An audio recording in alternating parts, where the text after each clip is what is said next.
Good morning student. आज हम हिंदी में चैप्टर 12 पढ़ेंगे। विक्रम बेताल। विक्रम बेताल की कहानी है, यानी कि विक्रम बेताल कहानी, इसकी बहुत सारी कहानियां आती हैं, लेकिन ये जो विक्रम बेताल हमारी बुक में जो कहानी है, ये हम एक प्रेरक कहानी यानी प्रेरणा देने वाली कहानी है। इस पाठ में विक्रम और बेताल के विषय में बताया गया है कि उन्होंने किस प्रकार तीनों ब्राह्मण पुत्रों की बुद्धिमानी की परख की। तो वो इस पाठ में बताया गया है। तो किस प्रकार से उन्होंने उनके बुद्धि की, ब्राह्मण जो है उनकी बुद्धि का परीक्षण किया, वो इस पाठ को हम पढ़ेंगे तब हमारे समझ में आएगा। एक धनी ब्राह्मण अंग देश वर्तमान भगलपुर के एक गांव में रहता था, यानी कि एक धनी, बहुत ही धनवान, पैसे वाला ब्राह्मण था और वो अंग देश के एक गांव में रहता था। उसके 3 पुत्र थे और उसके 3 पुत्र थे। एक बार ब्राह्मण ने यज्ञ करने की इच्छा अपने पुत्रों के समक्ष व्यक्त की, परंतु उसके लिए एक कछुए की जरूरत थी। और एक बार ब्राह्मण ने अपने तीनों पुत्रों के सामने यज्ञ करने की उसकी इच्छा थी, अपने पुत्रों के सामने उसने अपनी इच्छा को व्यक्त किया, बताया, लेकिन उस यज्ञ के लिए कछुए की जरूरत थी। उन तीनों पुत्रों को कछुआ लाने के लिए कहा और तीनों पुत्रों को कछुआ लाने के लिए कहा कि तुम जाओ और तीनों एक कछुआ लेकर आओ। वे तीनों समुद्र तट पर पहुंचे। वहां उन्हें एक कछुआ मिल गया। बड़े पुत्र ने कहा, मैं भोजन चंग हूं, और उनको एक कछुआ मिला वहां पे। उसने बड़ा पुत्र था, उसने उस कछुए से कहा कि मैं भोजन चंग हूं, इसलिए कछुए को स्पर्श नहीं करूंगा, इसलिए मैं कछुए को स्पर्श नहीं करूंगा। मंझला पुत्र बोला, मैं नारी चंग हूं, इसलिए मैं नहीं ले जाऊंगा, इसलिए मैं नारी चंग हूं तो मैं भी नहीं ले जा सकता। सबसे छोटा बोला, मैं सैया चंग हूं, इसलिए मैं भी नहीं ले जाऊंगा, और उसने कहा कि मैं भी कछुए को नहीं ले जाऊंगा। तीनों ने कहा। यह बात राज दरबार में पहुंची और यह बात राज दरबार में पहुंच गई।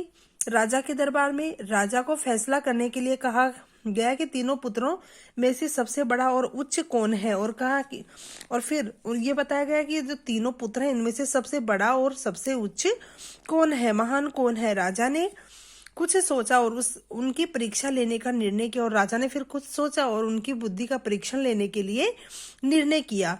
उस रात उसने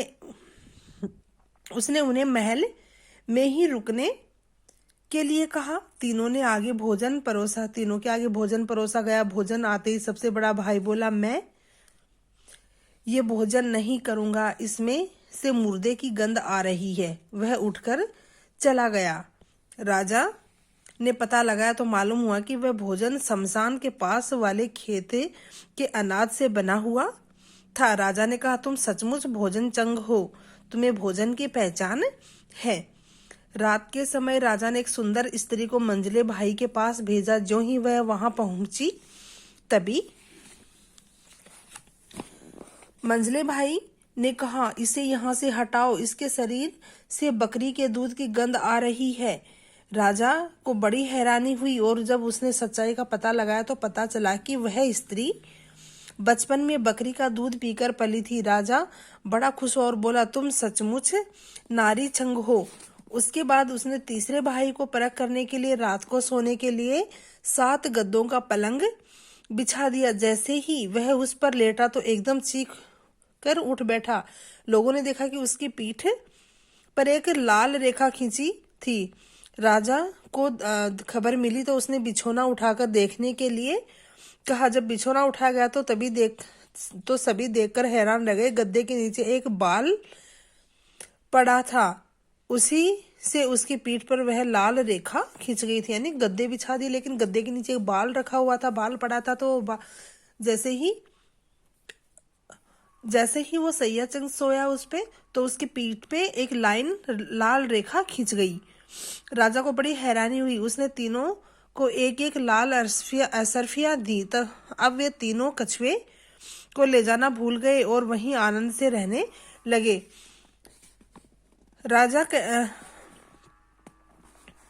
विक्रम बेताल की बात सुनकर